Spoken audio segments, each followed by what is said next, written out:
good evening. You're tuned into Business Day right here on ET Now with me, Avan Dabash. Let's take a look as to how the markets panned out this Tuesday before we take you through the top headlines.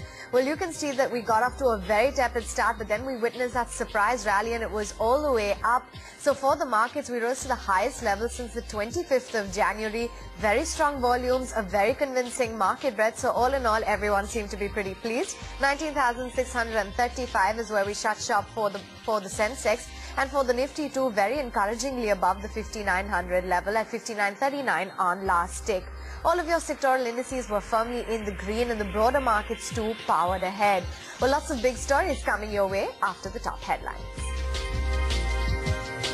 It's an all-out war in the Indian skies. Jet Airways puts 20 lakh tickets on sale for as low as 2,250 rupees per ticket.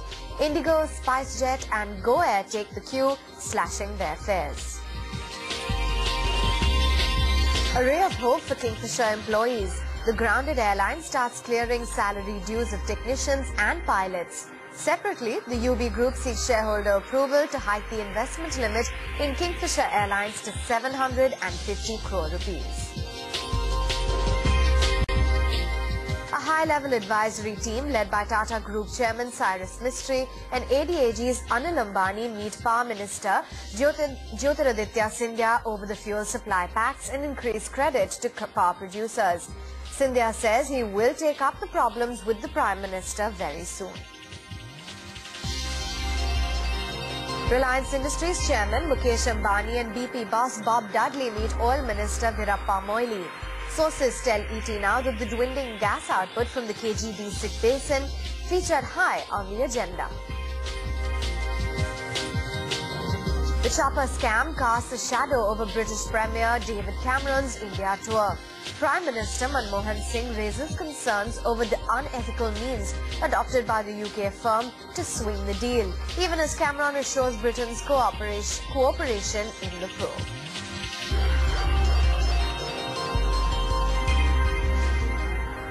Well, those were the top headlines that forced straight to all of the action that we witnessed on D Street. And it was a great rally which was supported by pretty strong volume. So we went on to end at the highest point of the day. A lot of conviction in crossing that 5,900 level. For the broader markets too, it was a pretty similar picture. So you had a very strong rally, this mind you, for the second day on the trot. So convincing market breadth at that, with the mid as well as the small cap index going on to end close to the higher point of the day, with a 1% gain for the mid cap index and the small cap index rallying a good 62 points. All of your sectoral indices ended very smartly in the greens, led by real estate. IT wasn't too far behind. You had the healthcare index, which was very strong from the word go, as well as the power stocks, which did well today. In terms of the index gainers, what gave a major support in the index was ONGC. DLF from high beta was up by close to 2.5%. You had ACC also, which was in the limelight on the upside, as well as Iran Baxi. One result which came out for today at the end of the fag end of the results season was the Glaxo Pharma. You had the profits which came in higher by 1.5% at 139 crore rupees. The top line growth was also higher by 16% at 657 crores. The stock ended higher by just about 1.5%. Some stocks in focus today. Hotel Leela Ventures soared very smartly as it sold the Chennai IT Park building to Reliance Industries for a sum of 170 crore rupees. Remember, it's looking to retire its debt of over 4,000 crores, and this was one step that will aid the company to do so. You had GSPL in the focus today as PNGRB announced the revision of the zonal tariffs for GSPL pipelines. So the new tariffs will be at 950 rupees per unit versus an earlier 903. The counter reacted positively to the same. JP Power Ventures was in focus. This was the exclusive information that we got you yesterday. It will launch the $100 million QIP, and this will be launched this evening. Sources indicate that we'll have the option also to raise 100 million crores additionally, and it's likely to be priced at 30 to 31.5 levels. Adani Ports in focus as the Supreme Court allowed the operational units in the Mundra Port SEZ to continue and remanded the Mundra Port SEZ case back to the Gujarat High Court. So the counter did very well for itself today. Some of the cement counters witnessed quite an uptick. The likes of an Ambuja and ACC as well as an Ultratech Cement. In addition to that, you had Ken India, in fact, today, which was in focus. You had very positive brokerage calls also coming in there. CLSA said that some of the concerns are overdone and they see a 40% upside. But of course, there was cement also, which did well for itself as the cement firms hiked the prices on account of improved demand. And the hike prices will be starting by this week at around 10 to 15 rupees per 50 kg bag. ONGC, as pointed out, did very well. Goldman Sachs put a buy rating on that one, upping the target from an earlier 350 all the way to 400 rupees. SR Oil also was in focus, as you had brokerage which maintained a buy rating with a target price of 110 from an earlier 91. From the auto pack, Maruti Suzuki gained 1.5% as they plan to hire 2,000 workers at their Manesar plant within a year's time. And the Manesar plant C will be coming up by next year. And away from that, some of the big index losers today. Bharti Airtel in the limelight on the downside. GAIL India got a big thumbs down. You had Hero MotoCorp, which was down and out, as was Coal India. Well, that's how the markets panned out this Tuesday. Let's get in some expert opinion to share their perspective on the equity markets. Adrian Moad, Chief Asian Emerging Markets and Asia Equity Strategist at JP Morgan, believes India is likely to outperform the other emerging markets. And Robert Pryor, Senior Credit Advisor at Credit Suisse, feels that the reform phenomenon has been extremely positive for the markets. These among some of the other voices. Well, I think for 2013, we're bullish on equities. We think that economic growth rate will accelerate to about 6.5% in the financial year 2013-14. That is April 13 to March 14, led by revival in investment spending and a uptrend in consumption spending. We think India will actually outperform what is a rather uninspiring peer group. My hope to some extent is that the market does pull back, and that'll give me an opportunity to add more to this market, which I think should do quite well in the second half. Clearly, what was very important for India towards the end of last year was the announcement of structural reform in the economy. And that certainly, in terms of opening up the economy to foreign investment, is a long-term positive. There are two issues which we need to look at very carefully, which is how the government addresses the twin deficits. Time to also get in a perspective as to how the F&O activity shaped up for today. We've got Navneet Saluja standing by from our research team. Navneet, it was a convincing close above the 5,900 level, and you had the futures which were trading at a good premium. That's right, Awan. The futures closed at a premium of about 21 points today, closing at the level of about 59.60. And remember, we've seen strength coming back in the market after 3 weeks of losses, which we've seen.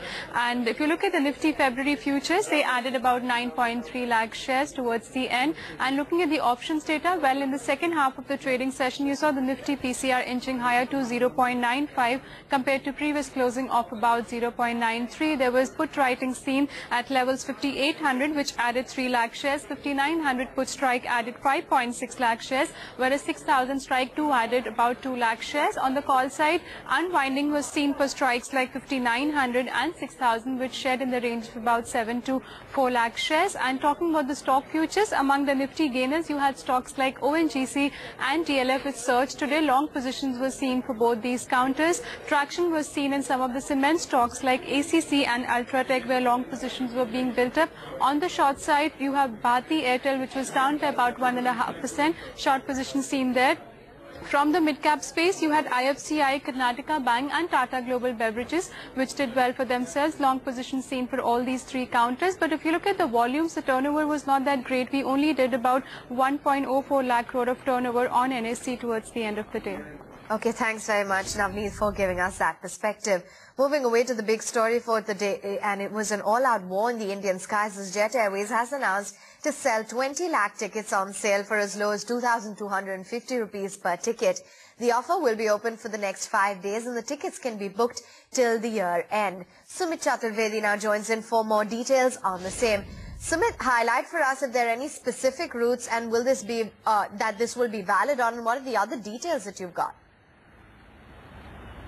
Well, it's the largest offer of such kind. It will be valid across 54 destinations in India and spanning across 450 flights of Jet Airways. So the customers can book till 24th of Feb, and the tickets will be valid till 31st of this year. Well, the Jet Airways is offering 20 lakh tickets under the scheme, and the fares will range from 2,200 rupees to 3,800 rupees for a distance between 700 kilometers to 1,400 kilometers.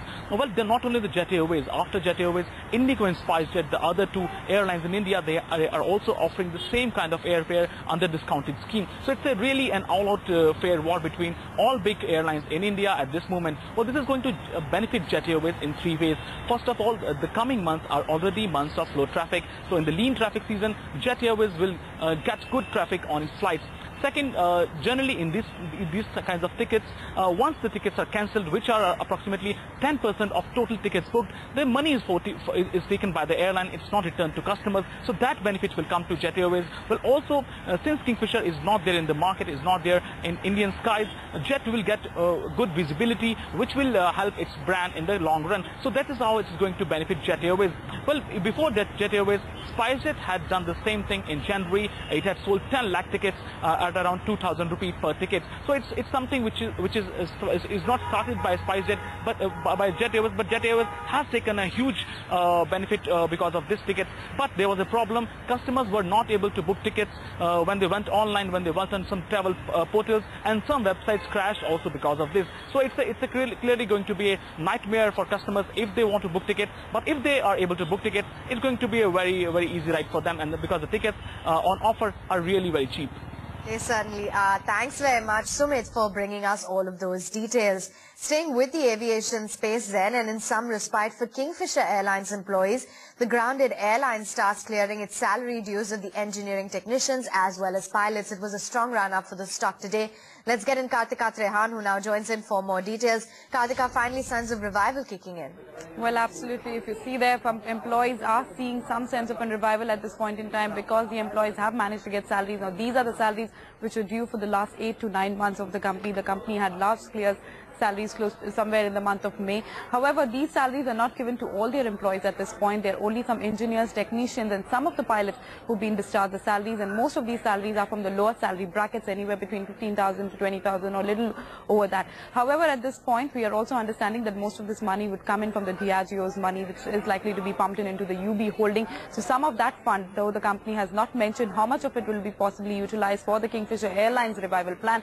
However, some of that funds will possibly be used to clear most of the dues at this point. The company is sitting with a lot of dues to the salaries, and also in terms of dues to the airport authorities at this point in time to have their entire parking charges over here. So these are the dues which the company will be possibly clearing in the near future, because the company has plans to go ahead and start operations pretty soon. However, we learn at this point that the group holding, which is the United Breweries Holding, has also hiked its loan limit for the ailing carrier from the current 300 crore rupees to 750 crore rupees. So for the same, the company has seek for approvals from the shareholders at this point. So once that shareholders approval goes through, the company would also be able to hike this loan limit going forward, which will also help them in clearing most of their debts at this point in time. So yes, you can sense couple of more revival plans that Kingfisher Airlines is finally working on, at least to set their entire aviation business back on track. Thanks very much, Kartika, for bringing us those details. A high-level advisory team led by Tata Group Chairman Cyrus Mistry and ADAG's Anil Ambani met Power Minister Jyotiraditya Scindia over the fuel supply pacts. Scindia says that he will take up the problems with the Prime Minister soon. Let's listen in. In the generation sector, one of the key challenges that has been faced by all of us is the issue of fuel shortage. We've tried to tackle that along with the coal ministry with regard to the FSA issues, all the externalities with regard to the discrepancy between the private sector and the public sector have now been removed. The last 100 days, we've signed close to about 21 gigs of FSAs. Another 14 gigs of NTPC's FSAs will be signed in the next month and a half. Let's delve deeper into the story. Nithya Balakrishnan now joins in live from New Delhi. Nithya, can we expect any real movement on the ground in the near term? Well, Aman, one hopes that as far as the power sector is concerned, this doesn't continue to be a new wine in an old bottle, really. We have seen high-powered panels like this in the past escalate issues faced by the power sector when it comes to unavailability of fuel, even when it comes to the health of distribution companies right at the highest level, even with the Prime Minister. But this time around, what we're giving to understand from the Power Minister himself is that he wants to kickstart things right away. We're picking up that the financial restructuring package, which will revive the distribution companies, is likely to be finalized by the end of March. We're given to understand that the next round of ultra mega power projects, 4 of which are already bid out, the second phase of it will be kick-started soon. A date for the empowered group of ministers to meet on that will be decided post the budget. On the gas availability front, they seem to be resigned to the fact that there is no local domestic supply of gas. But on the coal front, again, signing of fuel supply contracts, all of it by the end of September. He is hoping that coal pool pricing will also be worked out shortly. So whether these reforms actually fall into place remains to be seen, but definitely a power push from Jyotiraditya Scindia, the minister at the moment. Thanks very much, Nitya, for giving us all of those details. Moving on then, an oil exploration giant, Reliance Industries' Mukesh Ambani, along with his counterpart at British Petroleum, Bob Dudley, called upon the oil minister Veerappa Moily at his residence early today, and sources tell ET now that the crucial issues of foreign investment into the Indian exploration space, removing bottlenecks in the sector, and how to arrest the dismal production decline from the KG-D6 basin were discussed. The chopper scam has cast a shadow over British Premier David Cameron's India tour. Several questions were raised during his meeting with Manmohan Singh in the capital today. Manmohan Singh raised concerns over the unethical means adopted by the UK firm to swing the deal. David Cameron has assured a full cooperation with the probe.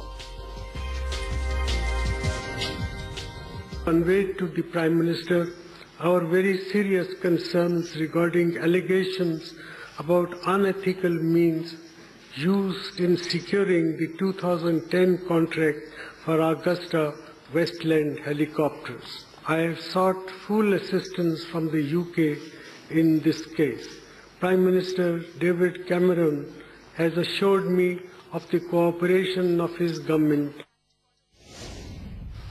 In terms of Augusta Westland, as the Prime Minister has said, we will respond to any request for information. In Britain, we have introduced anti-bribery legislation that is probably the strongest anywhere in the world, and we will root out any problems of bribery or corruption wherever they appear and whenever they appear. Now, hit by the slowdown, commercial vehicle manufacturer Ashok Leyland says production is back to 6 days a week on the back of export orders, but soon the company will be going in for a 5-day production at its plant to rationalize the inventory. In a chat with ET Now, the Ashok Leyland managing director has also said that capex plans for the company are on track. Let's listen in. Well, everybody is impacted. The market is down about 20-25%, medium and heavy commercial vehicle. But this industry is known to do that every 3 to 4 years. Market is down right now and we are working 5 days. But we have certain export orders to fill, and because our supply chain is not supporting as much as we'd like to, we're actually going back to 6-day production for the month of March. I think that will last for the month of March. Maybe from April we'll have to bring it down to 5-day plan.